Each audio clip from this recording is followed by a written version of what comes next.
대한민국에서의 죽음은 어떤 모습일까요? 나이가 차서 생명이 다 되어 죽음에 이르는 경우를 살펴보겠습니다. 아파서 병원에 갑니다. 병원에 갔는데 몹쓸 병, 그러니까 말기암이나 다른 치명적인 병에 걸렸다고 합니다. 지금 손 써도 나을 가능성은 낮지만 강력한 치료를 시도해도 되겠냐고 묻고 그에 동의합니다. 그리고 치료받는 동안에는 차라리 죽는 것이 더 나아 보이는 고생을 하다가 결국 죽습니다. 치료의 고통, 복용하는 약물의 부작용, 그러니까 수면질 저하나 쉽게 피로해지거나 정신이 몽롱해지거나 식사가 고통스러워지는 등의 부작용으로 엄청 고생하는 겁니다. 간혹 드물게 치료가 통해서 병을 극복하는 사례도 있지만 대부분은 차라리 죽는 것이 더 나아 보이는 고통을 받다가 죽는 경우가 대다수입니다. 2017년에 쓰인 기사에 따르면 한국에선 말기암으로 판정받은 사람의 97%가 항암치료, 연명치료를 받는데 연명치료는 치료 효과가 미미하고 죽는 날만 늦춥니다. 이로 인해 임종 과정의 환자들은 병상에서 항암제와 주사바늘이 주는 극심한 고통 속에 생을 마감합니다. 인간의 존엄성을 내려놓으면서까지 살아야 할 필요가 있을까요? 고통도 고통이지만 엄청난 금전적 비용을 치르는 것은 덤입니다. 임종이 가까워질수록 CT, MRI, PET 촬영 등 값비싼 검사가 이루어지고 그 결과 많은 비용이 지출됩니다.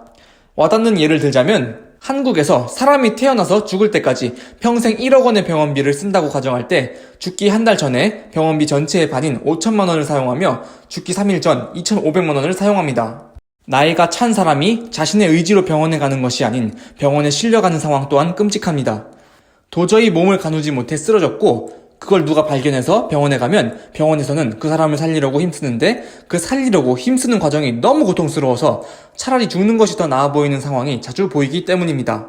사전 연명 의료 의향서가 있지 않다면 병원에서는 어떻게든 환자를 살리려고 노력할 것이고 그 과정은 고통스럽습니다. 이것은 죽음을 맞이할 시기에 사람을 어떻게든 살려보려고 애쓰다가 생기는 비극입니다. 참고로 치명적인 질병에 대해 강력한 치료를 받는 것보다는 완화 치료를 받을 때에 오히려 환자의 삶의 질도 더 높아지고 생존 기간도 더 길다는 연구 결과가 있습니다. 살려고 애쓰기보다는 내려놓을 때 삶의 질이 더 높아지고 더 오래 사는 것입니다. 우리 사회에서는 죽음은 극복의 대상이고 죽으면 패배한 것이라는 인식이 있는 것 같습니다. 병원에서는 환자를 어떻게든 살리려고 애쓰고 살리지 못하면 상심합니다. 환우의 가족들은 자신이 사랑하는 환자를 보내주기를 꺼려하고 어떻게든 계속 살아주기를 바랍니다. 환자 본인도 죽기를 싫어하고 계속 살고 싶어합니다. 한 가지 기억할 것은 죽음은 극복의 대상이 아니라는 것, 패배가 아니라는 것입니다. 생명체라면 그 누구도 죽음을 피할 수 없고 죽는 것은 자연의 이치입니다. 찾아온 죽음을 외면하면 고통은 고통대로 다 받고 돈은 돈대로 지불합니다. 언젠가는 이 세상을 떠나야 합니다. 사랑하는 사람을 보내주는 것은 쉽지 않지만 언젠가는 해야 합니다. 쉽지 않은 거 압니다. 그러나 그 사실을 받아들이고 내려놓을 것은 내려놓는 것이 어떨까요? 한국은 사람을 살리는 기술을 눈부시게 발전시켰고 실제로 전 세계에서도 환자를 잘 살리는 편입니다. 그러나 죽음에 대한 성찰은 기술의 발전 속도를 쫓아오지 못했습니다. 이제는 죽음에 대한 활발한 논의가 필요할 때입니다.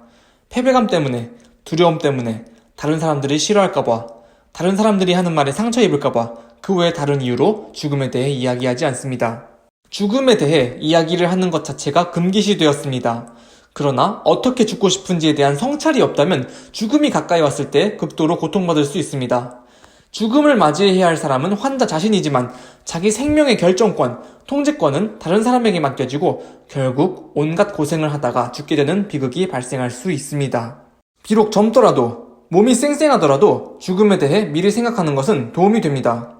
죽음에 대한 성찰로 더 의미 있는 삶을 살게 될 수도 있고 우리는 언제 죽을지, 언제 죽을 병에 걸릴지 알 수 없기 때문입니다. 다음은 질 높은 죽음을 맞이하는데 도움이 될 것입니다. 치명적인 병에 걸린 분들이 참고하면 좋을 것입니다. 중대한 의료적 결정을 내리기 전에 스스로 뒤돌아봅니다. 걸린 병이 어떻게 진행되는지, 치료를 통해 어떤 결과가 기대되는지, 치료가 나의 일상생활에 어떤 영향을 미칠지, 치료의 장점과 단점, 대안은 무엇인지, 걸린 병에 의해 죽는다면 그것은 어떻게 진행될지 의사에게 물어봅니다. 의사에게 이래라 저래라 일종의 명령을 받기보다는 스스로 어떻게 살고 죽을 것인가 생각해보고 결정하기를 바랍니다. 이 사회에서 죽음에 대한 활발한 논의가 이루어지기를 바랍니다. 그래도 2017년부터 대한민국에서는 존엄사가 법적으로 허용이 되었고 죽음에 대한 논의가 조금씩 이루어지는 것 같아 다행입니다. 다음에도 좋은 영상으로 찾아뵙겠습니다. 다음에 만나요. 안녕.